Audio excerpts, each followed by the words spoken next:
we're here with the Jersey boys, Eric and Rob for Hardo.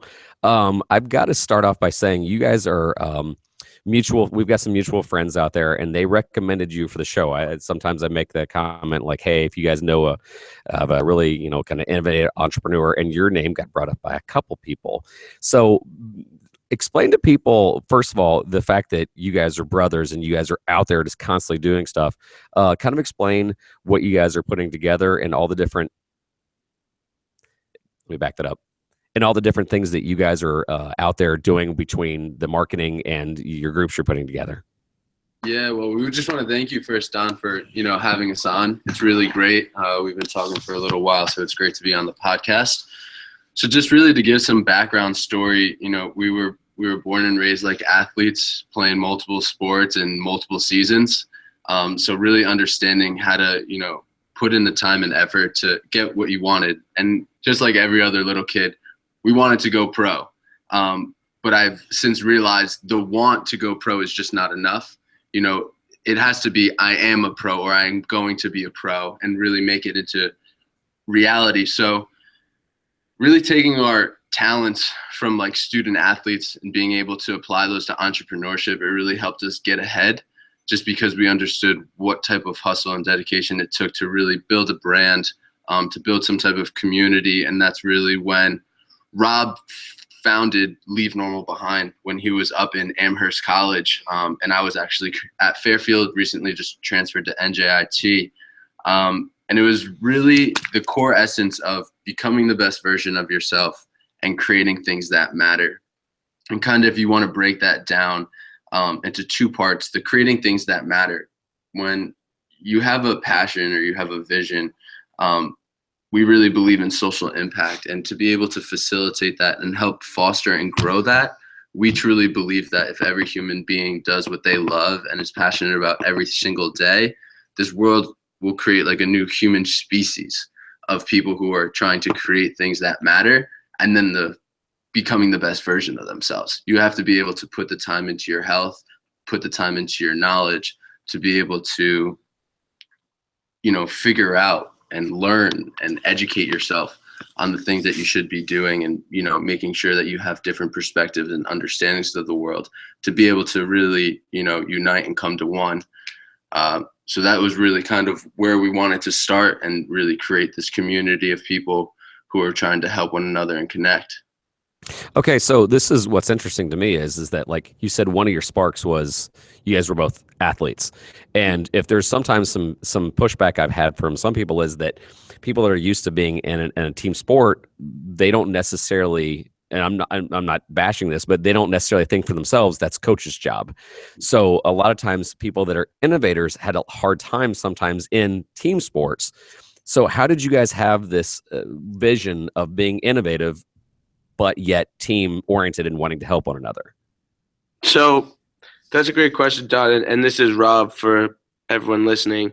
And I think there's actually been a lot of strengths that have gone from team sports. And there's actually, for me personally, and I think when it comes down to time management specifically, there's some weaknesses that came from exactly what you said, the whole notion of being on a team. A lot of times the coaches do give you a lot of benefits, especially as you're growing up, that help you stay regimented and scheduled, that when you are working more as a solopreneur, a lot of those are now changing where, you have to develop a lot of your habits intentionally, and you're not doing it because the team's doing it. You're not doing it because you have to do it because your coach will get you in trouble. The motivators change. So as what I've noticed with most entrepreneurs is really finding the thing that motivates you so much that you're going to stay disciplined to really develop consistently and continually, great habits. But to your point of innovating on a team, the way that I view team is I've always liked the notion of we're all on a team together, but we're all individual units, operating to our own capacity, So when I work with other entrepreneurs, it's never like I work for him or you work for me. It's like I work with you and you work with me, and you're your individual person with your own individual skills and talents, and we're choosing to collaborate and work together And I think a lot of autonomy comes from there. And from that autonomy, I think that's where innovation is. Innovation is really, and it's just taking a multidisciplinary approach to knowledge. And it's just innovation. It really is defined of taking a little bit of information from multiple different industries and combining them together to create an idea baby, right? And that's Yeah, really how you create true innovation, and you have to be cultured, you have to be well-read, and that's where the innovation comes from. yeah, that's one of the things I wanted to have you guys on is, I mean, I guess you guys should have stated your age. And when you look at like Leave Normal Behind, you're taking and inspiring people to not just say that they're about action, but, do it. Because Yeah. I mean, if there's one knock on your generation, you guys are in your 20s, that there's a lot of people that do awareness campaigns. And I remember when I was reading Simon Sinek's book, the last chapter, he talks about the fact that awareness campaigns are, if there's no action, then it's not that impactful. So Leave Normal Behind, you're wanting people to take those small steps, and obviously that rising tide lifts all boats. So how do you motivate people past cool idea? Do you want to talk on it a little bit? Yeah, I think a lot of that goes into leading by example. I'm a true believer, as long as we'll always do what we say we're doing. And if people are seeing that on a consistent basis, I think a huge thing is content as well, leading by example in content and showing them that, this isn't no BS, this is actually taking action, doing the actions that you need to do. Something I recently started was like a wins and a loss column for myself. Did I win the day or did I lose the day? And I have my metric scale. Oh, I like that. Being able to say if I won or lost. So it's really about putting in the dedication and physically writing down the things that you want to be doing. So for me, I really believe in leading by example and doing it first. And then for me too, content is a huge thing, what Eric's saying.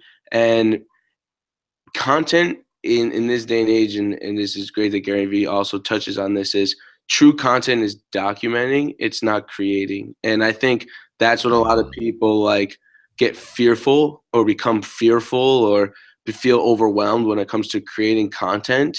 And you need to start looking at it as documenting yourself doing the right things, right? Because if your day is scheduled during the day, then if you just throw a camera on, you could repurpose that a lot of ways. So and if you look, from the Daily V, that was exactly why Gary Vee started the Daily V, was to show that this is no fake shit, that I'm really putting in the time. This is really what I do. But the secret to that isn't working harder. It's just working smarter and designing your routine to do that. If you're really aligned with what you do and you're doing everything intentionally, then, it's just like you move past the I have to schedule this and you're like, I get to do this. But it's just like everything is so intertwined that it's like a machine. It's like an engine, and you just throw the camera up there. So Gary Vee just pays a guy to have the videos, and then he just does his life and documents it. So well, and the pressure you put on yourself. I mean, I love the transparency piece, and you guys just blew my mind by the difference of documenting versus creating the content. You're holding yourself accountable on air. And I think that and that's why when I saw and actually this is our time for your shameless self promotion, the amount of things that you guys are doing, I'm trying to keep up with it, and I don't even want to start. You guys can go over your highlights. You don't have to mention everything, and it can be without outside the bounds of Leave Normal Behind. But just give people a sense of some of the things you're working on right now. Cool. Yeah, Eric, go first. Yeah, I'll start first with just a new project that I got really into in the ed tech space. I've really found my passion in providing resources to people who deserve them. I think a huge thing for people is being able to receive the right education to put them in the best situation possible to make a decision and to really excel in life. And I'm not saying to put them in a situation to go get a college education, because that's not always what people need. I just want them to have access to education however they want to use it. So we're working on developing a SaaS product with an AI integrated bot to really be able to help students and teachers better manage their students and help students more, take that back, to help students complete courses. So it's an online thing. Right now, there's only 10% of students who finish online courses. So there's a whole 90% of people right now who are in need of help and aren't getting the attention that they need to finish the course. They really need that accountability partner, and they really need someone there at all times. So what we really wish to help out with is creating a product around that need. And Rob? Yeah. So for me right now, I'm working on a couple projects. So for the last 6 or 7 months, I was just working with my friend and business partner, Gerard Adams, at Founders. Gerard is a co-founder of Elite Daily, which is like a huge millennial publication site. They were receiving about 80 million unique visitors per month. And 2 years ago, they sold to the Daily Mail for around $50 million. And then, Nice. so then Gerard opened up Founders, which is a social impact accelerator where entrepreneurs can take their startup and go from seed to scale in a 12-week curriculum, where at the end of the 12 weeks, they get an opportunity to pitch to accredited investors, from $50,000 to $150,000 or $500,000 raise in the seed round.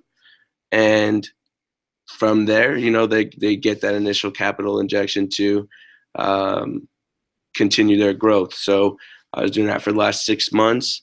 I helped build the executive team there with Gerard. I brought on the CEO of Founders, Stephen Bianco. And now moving into 2017, I'm really looking to scale Leave Normal behind and build our annual membership base to 10,000 members. We're in the pre-launch of that right now.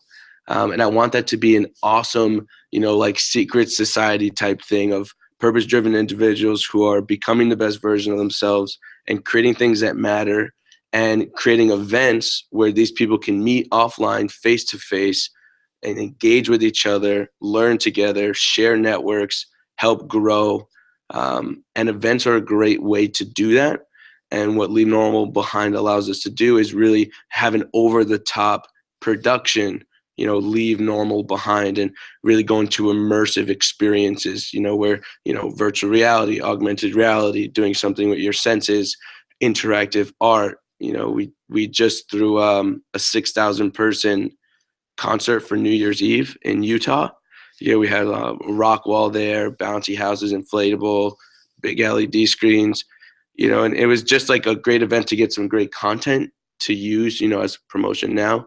And we had a little smaller influencer party at Art Basel in Miami.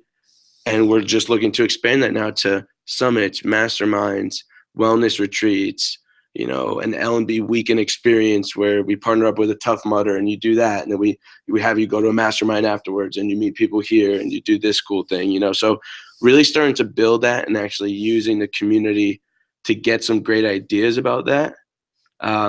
Because a true membership base is really just what the members want. So, 2017 is scaling Leave Normal Behind for me. And I help people on a monthly accelerator where we talk during the week, one-on-one, and I help you accelerate your business through our expertise in business building and startups and growth, and also, buying into our network of really awesome influencers and service providers. What I love about both of you guys were hitting on improving everybody, whether it was in the ed tech, scene, which I'm very passionate about, and getting people to become the best version of themselves, or with Leave Normal Behind. And it's funny, as you were talking about it, I'm a podcast addict. This last week's, and by the time this airs, it won't be last week's, but this last week's Freakonomics was talking about one of the best predictors of success is social capital. And they had done some experiments where the government had placed people of poverty into like different income areas. And one of the things that they find again and again and again, that when people get together and they can, even when it's not like deliberate collaboration, those kind of things happen and everybody benefits. And if there's one thing that drives me absolutely nuts is when people bemoan the fact of, well, it's not what you know, it's who you know. And my solution to that is, okay, let's start knowing more people. I hate to say it's that easy, but it is. Yeah, yeah. And some people are like, well, some people aren't privy to those locations. I mean, to say that, I'm a school teacher, and I'm in a good area. I'm not in a high poverty area, but even if you were in a high poverty area, there's nothing stopping you now from going back to your point, documenting what you do. As a matter of fact, I dare say that if you are in a struggling area, in a struggling school, or in a whatever, if you're saying, hey, I'm trying to be above it, you're going to draw a crowd. Right. And when you guys have mastered, I tip my hat to you guys at such a young age, is that you guys don't make it about you. You make it about we. You make it about us. Like, hey, I'm Eric and I'm Rob. We're doing good. You guys aren't doing hokey. Oh, you notice my Ferrari in the background. Oh, you're doing like, hey, let's be the best version of ourselves. Let's get together. Let's do these mixers, do these masterminds. That is the recipe for success, is that you guys have a certain amount of humility, but encouraging people to go out there and push forward. So go back a couple of years, and you said this was partly athletics, and obviously you've hinted a little bit at Gary Vee. What are some of the other influences you've like one of those moments you're like, oh my gosh, that's yes, we need to look at more of that, and what shaped you. Yeah. And for the record, state how old you guys are. Yeah, so I'm Rob. I'm 23, and Eric is 21. That's ridiculous. I mean, I'm happy for you guys, but you guys are talking some high level. So go over some of these influences for me, and Don. What was triggered for me when you were talking is, I often hear that quote. It's not what you know, it's who you know. And then you were asking, saying, who did you learn from? And there's something that Mike Dillard said in a podcast this week, on a great podcast called Self-Made Man. And he said there's two major things in life that he likes, or that really impact him, and it's new knowledge and new people. And often new people end up giving you new knowledge, right? But what I like to modify the statement a little bit, it's not what you know, it's who you know, to something that's actually more practical, in my opinion, more true, is what you know leads you to who you know. Because who you want to know doesn't even want to know you if you don't know what they know. Right? And that's the biggest disparagement between mentees and mentors. And one of my first things when I'm 18, 19, is really diving in and reading books, personal development, utilizing the internet. In the age of information, staying ignorant is a choice. You can go on Google, you can go on YouTube and look up anything. So, big impactful books like How to Win Friends and Influence People by Dale Carnegie, Think and Grow Rich by Napoleon Hill, Power of Now by Eckhart Tolle, like just these staple books. A lot of times that's the only thing that you're going to have in common with the people who you want to know. It's not going to be the finances. It's going to be what you're thinking, how you're thinking. And those people are going to be more privy to wanting to be around you and not feeling like you're leeching off them, or they want to put their time into you if you're putting in the work. And that 50, 60-year-old, 40-year-old person's like, damn, this young person is reading books. They're putting in the time. I see a lot of myself in them. That's the true art of networking, is like, that's one thing I want to follow up on, is that there becomes almost like this cult of personality with people like you guys. And I say this lovingly because you guys are doers, that you guys have read the same books. I mean, I know that we could go down a list and you'd go, yep, on my list, not yet, but will. The problem I'm seeing is that there's too few of you. People, and I'm not saying this to be mean or chippy, and obviously this isn't a shot at you guys, but there's a lot of people that have great ideas, and that's it. How are you guys on Leave Normal Behind inspiring people to leave normal behind? I mean, we've all been told, how many people on their deathbed said, the only regret I have in life is that I don't have enough regrets. I didn't take any risks. I played it safe. Yet all the time we hear that we should be taking these risks. We should be networking more. We should get out there more. And yet a lot of people just don't do it. Why is that? And how are you going to inspire your generation and a lot of people coming up that it's okay? How are you going to hold their hand or bring them along? I think really just starting off of actually putting out there that we're having the events and masterminds and like places that they can physically come to make that paradigm shift. Because I truly believe you can make all the content in the world. You can send as many text messages, you can send as many emails as you want, but not until you see someone really face to face are you able to make that paradigm shift. Because I believe it's like you just see it and you're just like, that's what it's supposed to be like. That's how I'm supposed to stand up straight. How I'm supposed to stand in my power, how I'm supposed to approach people, how I'm supposed to smile and love more. Like, how do you love more? How do you feel? Yeah, I love that, because we're in polarizing times right now. And I just had a post not too long ago on authentic, right? Even the people that I see on Facebook, Twitter, Instagram, and they're angry, they're pissed off at the world. And then you see them in person and they're not. I mean, even people that are, outraged on left or right, that a lot of times it's that in-person thing that, yeah, I was really mad and I was really raging when I was there on Instagram or whatever. But it's that in-person, that energy that you guys are wanting to build that I love is, step away from me. It is, you're right. It's the social media presence, push out some of that message.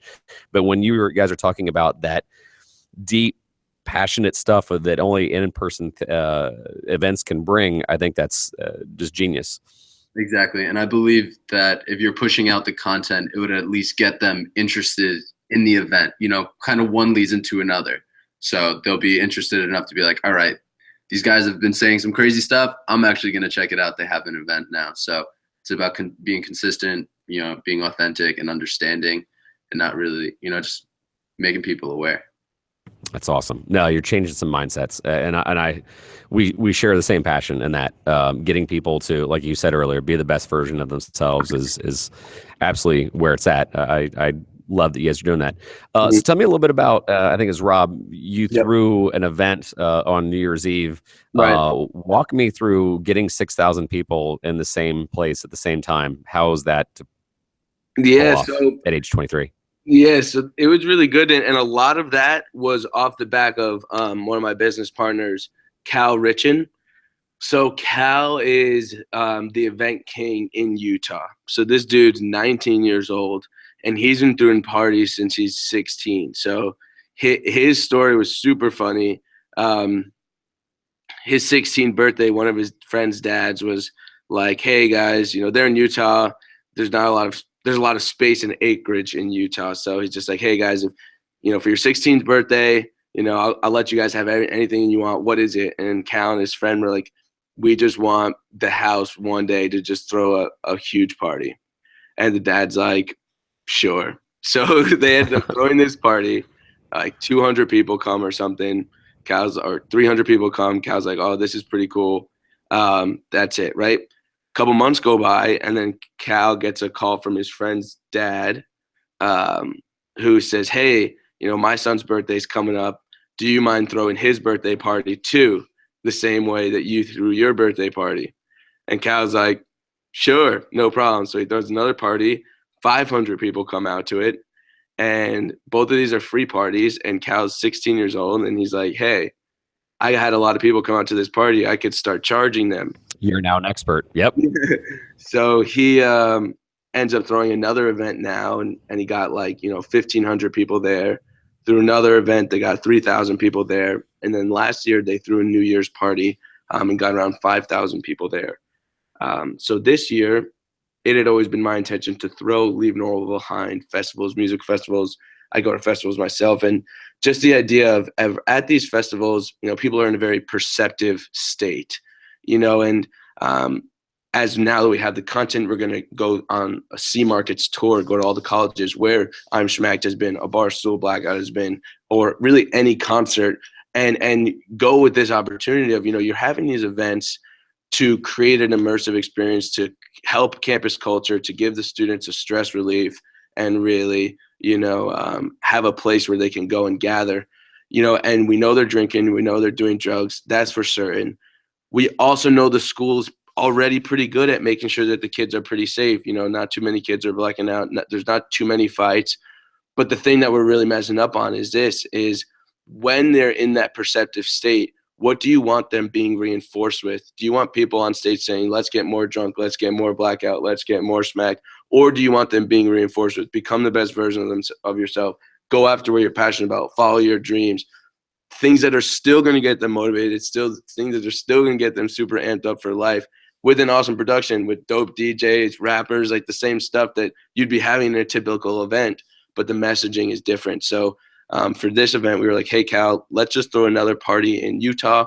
And we did a large Twitter push just from like getting hundreds and hundreds of retweets there. It's also knowing your market. So in Utah, it's very familiar. It's a very Mormon culture over there. So everyone kind of knows each other also, anyways. And then for me, I have an event in background business in nightlife in New York City.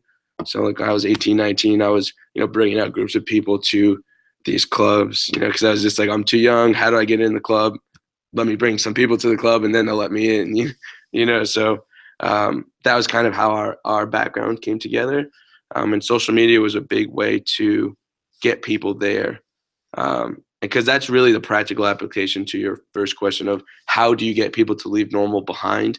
Leaving normal behind is truly a lifestyle. It's a moment, but then it's also habits. It's that moment when you feel like, wow, I'm really going to do that. You look back at that moment of enlightenment, that thing that really just grabbed you that one time in your life where everything just changed. But it's everything you do after that allows you to keep growing in that way. So that's why the community aspect of it is so important, and the membership, because it's not something you can just like get and then you just stop doing it. It's more like an art. It's more like a lifestyle. Are you acquiring knowledge every day? Are you, spreading knowledge every day? Are you creating every day? Are you loving every day? Are you taking care of your body? So, and these are things that we're still creating, and developing, and this is our life, 20, 30, 40, 50, 60 years, we'll still be doing this. So I like how you're meeting people where they're at. I did an interview with Tom Bilyeu, and he talked about the fact that when they formed Quest, they didn't want to change behaviors but reinforce it. They knew that people that were going to, mood eat or snack, like we've been trying for years to tell people don't snack all the time, don't grade. And he's like, you know what? We're not here to change behaviors. So we're just hoping that when they do grab for a snack, they grab something from Quest because it'll be nutritionally sound. And you guys are doing the same thing. Look, if we're going to hit college campuses, we know what's going to go on. Mm-hmm. And, leaving judgment behind, that's fine. But you might as well be reinforcing a positive message. And I love that. I love that. Mm-hmm. All right. So Eric, you're into, and actually I'll ask this question for both of you. But we'll definitely want Eric to kick it off. You're in ed tech. Mm-hmm. So this answer might be a little tainted. But my final question is, if you were a teacher, what would you teach? Human connection. Human connection. You just made up your own class, which I did. I love. No, I love. Okay. So tell me what your curriculum is. Go. On it a little bit more. I'm not going to let you off the hook. I love it. So is this a 9-week course, or is this a semester or a full year? This is a 1 year. One semester. Just 1 semester course, 3 credits. Okay. So for me, really, why I said human connection is I really love people. I love meeting new people. I love understanding new people. I love understanding their perspectives, their experiences, understanding where they came from, because that just goes so deep and so deep, so deep, so deep. And I think what it does on the surface is it allows for more people to feel comfortable in their own skin. So if you can create more people who are making more people feel comfortable, naturally everyone's going to feel more connected. People are going to want to be around each other. People aren't going to want to stay home. People are going to want to go out and meet new people and to attend events and to attend new things. But I think it starts with understanding humans and why they are the way they are, because I could get mad at you very easily for having a completely different stance on politics, religion. However, if I could just put myself in your shoes for a second, I could understand and see why you're saying that and have like a really forward-thinking conversation. And I think that's where true impact is made. is through the conversation. So being able to teach people how to understand people better is something that I would love to teach if I was a teacher. All right. Probably crazy. No, it's a great. I like that class. Rob? I think just because I know this is a class, but I'll just go into it more. I think it would be probably emotional intelligence. That's something that they're doing, in Harvard and Yale. And, that is also something that they're noticing is the biggest differentiator in actual success, because you said social capital. Social capital comes from having a high emotional intelligence, a high EQ. It's not as much as your IQ. It's also, emotional intelligence is defined as like how you operate with yourself and how yourself operates with the world around you, how you're affected by the world around you, and how that influence affects your thoughts. Primarily, like you get a parking ticket. Are you super upset about it and it bugs you all day, or are you able to manage it and get over it and put it into its objective place? How you're able to manage your emotions and how that influences your thinking. Because I think just the ability to make pivots and, I think just in clear thinking is something that I would want to teach, because again, for me, I don't want to impose anything on anyone. I'm a big believer that people already have this inner genius within them already, right? So it's more so an uncovering, and an amplification of what's already there, than kind of like, how I see teaching sometimes now, where it's like you don't really learn what to learn, how to learn. You're really just learning how to learn something. And I just graduated from Amherst College. It's one of the best institutions in the world, and it's even there, you're really learning the process of learning how to learn. And that was something with Leave Normal behind is, just the school system means you're graduating, and then you go to this job where they say, forget everything you learned at school. This is what we do here. Here's how you do it. Then they restart training you up again. So you basically your whole life have been learning how to learn. And I just was thinking, how much more of an impact could we make if you were actually learning what to learn in your time at school that was aligned with what you were already good at, with what you're already passionate about, with what you're already naturally going to create doing, because all the knowledge is out there. People are already doing that. People are already everything under the sun. There's somebody that's doing it successful, and it's just like a machine. You just reverse engineer it down backwards. Yeah, that's awesome. All right, so about wrap it up. Tell everybody where they can find you, all your different accounts, Instagram, Facebook, Twitter, all that good stuff. Yeah, no problem. So for me, right now is my primary content is coming out of Facebook and Instagram. Rob Fajardo on Facebook, ROBFAJARDO, and Rob_Fajardo on Instagram. So that's where you can connect with me. Just send me a direct message. I'm always in my messages responding. So that's the best way that we could get in touch. And likewise for me, you can find me on Facebook, Eric Fajardo, on Instagram @_Eric Fajardo. I'd love to connect with all of you guys, talk some education. I'm also starting a new podcast for our project. So if you're interested in talking, send me a DM. Awesome. Guys, thank you so much. Thanks for blazing a trail, trying to bring everybody else along and then leave normal behind. I appreciate you guys being on the show so much. Thanks, Don. Appreciate you. Thank you, Don. All right, we'll see you.